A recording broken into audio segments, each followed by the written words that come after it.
दुनिया में सबसे खतरनाक और शक्तिशाली देश अमेरिका को माना जाता है, जिसका सामना कोई भी देश नहीं कर सकता।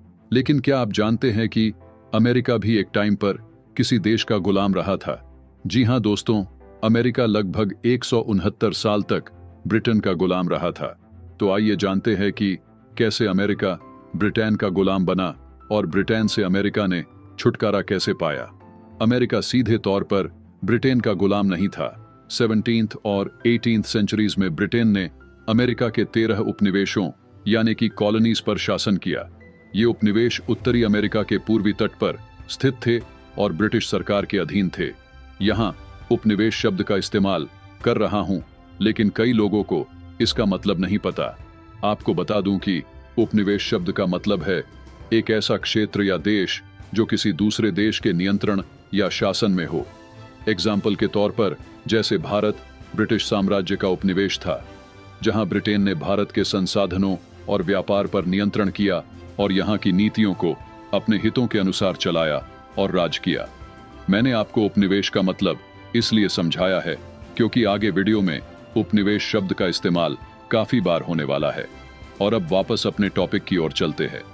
अमेरिका में पहले उपनिवेश की स्थापना। ब्रिटेन ने 1607 में जेम्स टाउन में अपना पहला स्थायी उपनिवेश स्थापित किया। जेम्स टाउन की स्थापना करने वाले लोग वर्जीनिया कंपनी के सदस्य थे, जो एक व्यापारिक कंपनी थी। इन लोगों का उद्देश्य नए संसाधनों की खोज करना और व्यापार करना था। अगले 100 साल में और उपनिवेश बने, जैसे Massachusetts, New York, Pennsylvania and Georgia.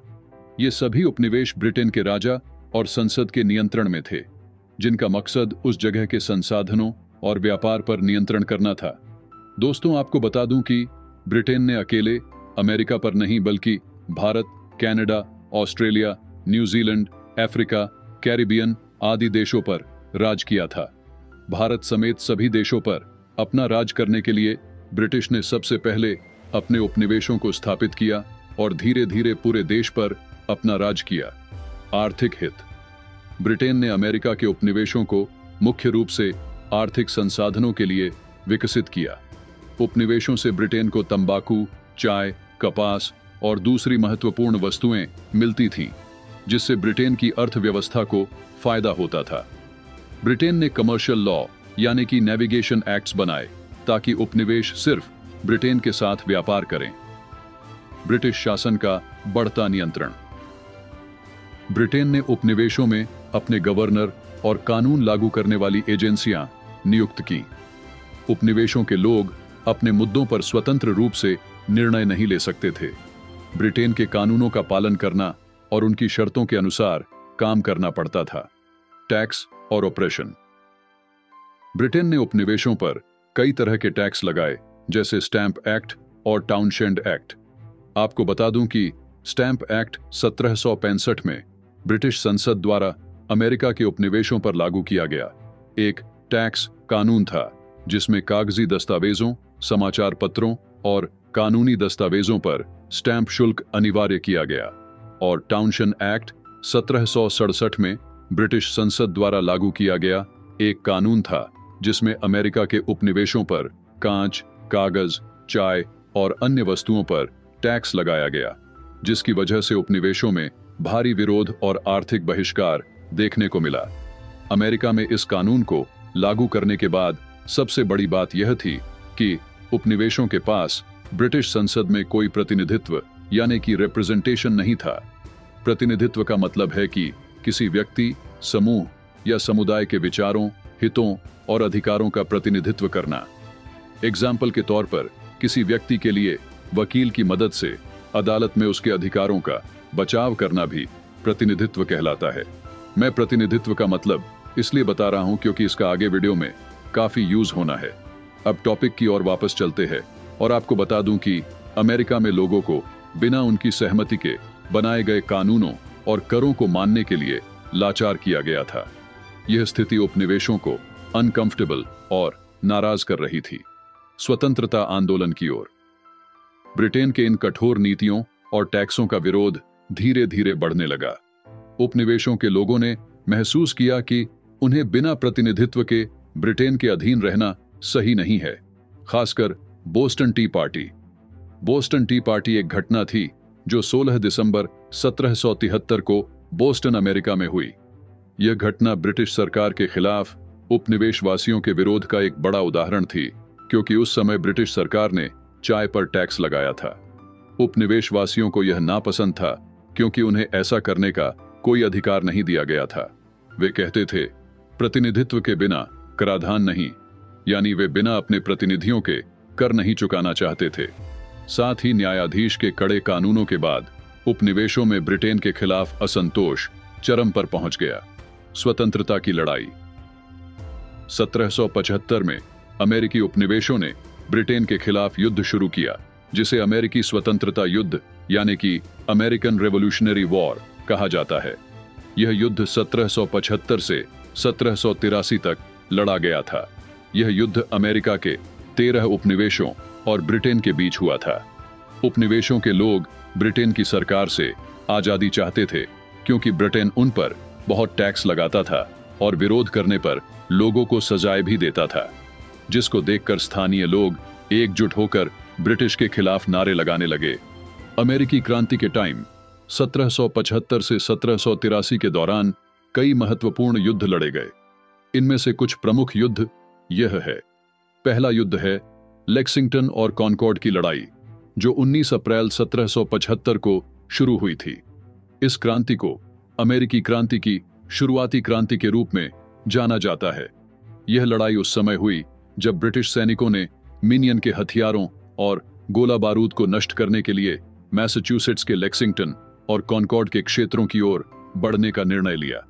Minion उस समय के अमेरिकी उपनिवेशों में स्थानीय मिलिशिया के उन सैनिकों को कहा जाता था जो टेम्पोरेरी युद्ध की स्थिति में तुरंत लड़ाई के लिए तैयार रहते थे। उपनिवेशियों ने अपनी रक्षा के लिए स्थानीय मिलिशिया का गठन किया था। लड़ाई का आरंभ तब हुआ जब ब्रिटिश सरकार ने यह जान लिया कि उपनिवेशी हथियारों का भंडार लेक्सिंगटन और कॉनकॉर्ड में जमा कर रहे हैं। इस योजना को निष्पादित करने के लिए British general governor Thomas gauge ने एक अभियान की योजना बनाई। रात के अंधेरे में ब्रिटिश सैनिकों ने लेक्सिंगटन के लिए मार्च किया, जिसके बाद ब्रिटिश सैनिकों ने लेक्सिंगटन में पहुंचकर मिलिशिया के सैनिकों का सामना किया। दोनों पक्षों के बीच एक छोटी सी गोलीबारी हुई, जिसमें एक अमेरिकी मिलिशियन की मृत्यु हो गई। यह गोलीबारी पहली गोली के रूप में जानी जाती है। इसके बाद ब्रिटिश सैनिकों ने कॉनकॉर्ड की ओर बढ़ना जारी रखा, जहां उन्हें अमेरिकी मिलिशिया के सख्त प्रतिरोध का सामना करना पड़ा। कॉनकॉर्ड में अमेरिकी सैनिक ब्रिटिश सैनिकों को पीछे धकेलने में सफल रहे। ब्रिटिश सैनिकों ने लेक्सिंगटन की ओर लौटते समय अमेरिकी मिलिशिया द्वारा हर जगह से हमलों का सामना किया। इस लड़ाई ने अमेरिका में एक नई क्रांतिकारी भावना को जन्म दिया, जिसके बाद उपनिवेशियों ने यह महसूस किया कि वे ब्रिटिश शासन के खिलाफ खुलकर लड़ सकते हैं। यह लड़ाई अमेरिकी क्रांति के बड़े संघर्ष की शुरुआत थी, जो अगले 8 वर्षों तक चला। दूसरा युद्ध है बंकर हिल की लड़ाई, जो 17 जून 1775 को हुई थी, और यह अमेरिकी क्रांति का एक महत्वपूर्ण संघर्ष था। यह लड़ाई ब्रिटिश सैनिकों और अमेरिकी मिलिशिया के बीच बोस्टन के पास बंकर हिल और ब्रीड्स हिल के क्षेत्रों में लड़ी गई थी। बोस्टन में बढ़ते तनाव और ब्रिटिश सैनिकों की मौजूदगी के कारण अमेरिकी उपनिवेशियों ने एक सशस्त्र संघर्ष की तैयारी शुरू कर दी थी। अमेरिकी मिलिशिया ने बंकर हिल और ब्रीड्स हिल पर सैन्य सुविधाएं स्थापित करने का निर्णय लिया। अमेरिकी मिलिशिया ने रात में ब्रीड्स हिल पर किलेबंदी की, जिससे ब्रिटिश सैनिक चौंक गए। 17 जून को ब्रिटिश जनरल विलियम होवे ने अमेरिकी पदों पर हमला करने का आदेश दिया। लगभग 2200 ब्रिटिश सैनिकों ने किलेबंदी पर चढ़ाई की। अमेरिकी मिलिशिया ने अच्छी तरह से प्रशिक्षित ब्रिटिश सैनिकों का डटकर सामना किया। उन्होंने पहले से ही स्थापित किलेबंदी से ब्रिटिश पर हमला किया और कई ब्रिटिश सैनिकों को मारा। हालांकि अमेरिकी मिलिशिया ने अच्छी तरह से लड़ाई की, लेकिन उनकी गोली और आपूर्ति खत्म होने लगी। इसके परिणाम स्वरूप उन्होंने पीछे हटने का निर्णय लिया। बंकर हिल की लड़ाई में ब्रिटिश सैनिकों ने विजय प्राप्त की, लेकिन उन्हें भारी नुकसान उठाना पड़ा। ब्रिटिश ने लगभग 1000 सैनिकों को खो दिया, जबकि अमेरिकी मिलिशिया ने लगभग 400 सैनिकों को। इस लड़ाई ने अमेरिकी मिलिशिया के मनोबल को बढ़ाया। यह दिखाया कि वे ब्रिटिश सैनिकों का सामना कर सकते हैं, भले ही उनके पास सीमित संसाधन हों। बंकर हिल की लड़ाई ने ब्रिटिश सेना को यह एहसास कराया कि उपनिवेशियों के खिलाफ संघर्ष आसान नहीं होगा। इसने अमेरिकी क्रांति को और भी अधिक गंभीरता से लेने के लिए प्रेरित किया। तीसरा युद्ध है सराटोगा की लड़ाई। यह लड़ाई अमेरिकी क्रांति का एक निर्णायक मोड़ थी, जो 1777 में न्यूयॉर्क राज्य के सराटोगा क्षेत्र में लड़ी गई थी। इस युद्ध के शुरू होने से पहले ब्रिटिश जनरल जॉन बर्गोइन ने एक योजना बनाई थी, जिसमें वे न्यूयॉर्क के उपनिवेशों को 2 हिस्सों में विभाजित करके क्रांतिकारी सेना को अलग थलग कर सके। उनकी योजना थी कि वे कनाडा से दक्षिण की ओर मार्च करें और अल्बानी न्यूयॉर्क में अन्य ब्रिटिश सेनाओं से मिलें। अगर ब्रिटिश योजना सफल हो जाती तो वे न्यू इंग्लैंड के उपनिवेशों को बाकी उपनिवेशों से अलग कर सकते थे, जिससे उपनिवेशियों की क्रांति कमजोर हो सकती थी। साल 19 सितंबर 1777 में सराटोगा की पहली लड़ाई के रूप में जानी जाने वाली इस लड़ाई में जनरल बर्गोइन ने अपने सैनिकों को अमेरिकी सेना पर आक्रमण करने का आदेश दिया, लेकिन अमेरिकी जनरल होराशियो गेट्स और जनरल बेनेडिक्ट अर्नोल्ड की अगुवाई में अमेरिकी सेना ने ब्रिटिशों का जोरदार प्रतिरोध किया। हालांकि ब्रिटिश सेना ने मैदान पर कब्जा कर लिया, लेकिन उनके लिए स्थिति कमजोर होती गई। 7 अक्टूबर 1777 को दोबारा यही युद्ध लड़ा गया, जिसमें जनरल बर्गोइन की सेना को भारी नुकसान हुआ, क्योंकि अमेरिकी सेना ने अधिक संगठित और आक्रामक रुख अपनाया। अमेरिकी मिलिशिया ने ब्रिटिश सैनिकों पर भारी दबाव बनाया, जिसके कारण ब्रिटिश सेना पीछे हटने लगी। लगातार दबाव और आपूर्ति की कमी के कारण जनरल बर्गोइन ने 17 अक्टूबर 1777 को अपनी पूरी सेना के साथ आत्मसमर्पण कर दिया। करीब 5,800 ब्रिटिश सैनिकों ने अपने हथियार डाल दिए, जिससे यह अमेरिकी क्रांति का एक निर्णायक क्षण बन गया। सैराटोगा की लड़ाई में अमेरिका को एक महत्वपूर्ण जीत मिली। इसने अमेरिकी सेना के मनोबल को बढ़ाया और उन्हें यह यकीन दिलाया कि वे ब्रिटिश सेना के खिलाफ खड़े हो सकते हैं। सैराटोगा की जीत ने फ्रांस को यह विश्वास दिलाया कि अमेरिका की क्रांति सफल हो सकती है। इसके बाद फ्रांस ने औपचारिक रूप से अमेरिका के साथ गठबंधन किया और युद्ध में अमेरिका का समर्थन करना शुरू कर दिया। इसके परिणाम स्वरूप फ्रांस ने अमेरिका को धन, सैनिक और समुद्री समर्थन प्रदान किया। अमेरिकी क्रांति के दौरान वायोर्स घाटी में बसी अमेरिकी उपनिवेशी बस्तियों ने ब्रिटिश समर्थक इरोक्वॉय जनजातियों और लॉयलिस्ट बलों से लगातार खतरे का सामना किया। ब्रिटिश सरकार ने इस क्षेत्र में इरोक्वॉय जनजातियों और लॉयलिस्टों को उपयोग करते हुए उपनिवेशियों पर दबाव बनाए रखने की योजना बनाई। इरोक्वॉय जनजातियों और ब्रिटिश लॉयलिस्टों ने मिलकर बस्तियों पर हमले किए और उन्हें उखाड़ फेंकने की कोशिश की। चौथा युद्ध है वायोर्स की लड़ाई, जिसे कभी कभी वायोर्स घाटी यानी कि वायोमिंग वैली मैसेकर के नाम से भी जाना जाता है।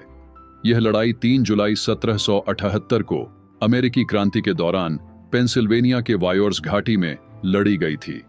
यह लड़ाई ब्रिटिश समर्थित इरोक्वॉय जनजातियों और लॉयलिस्ट सैनिकों के खिलाफ स्थानीय पैट्रियट मिलिशिया और बस्तियों के बीच हुई थी।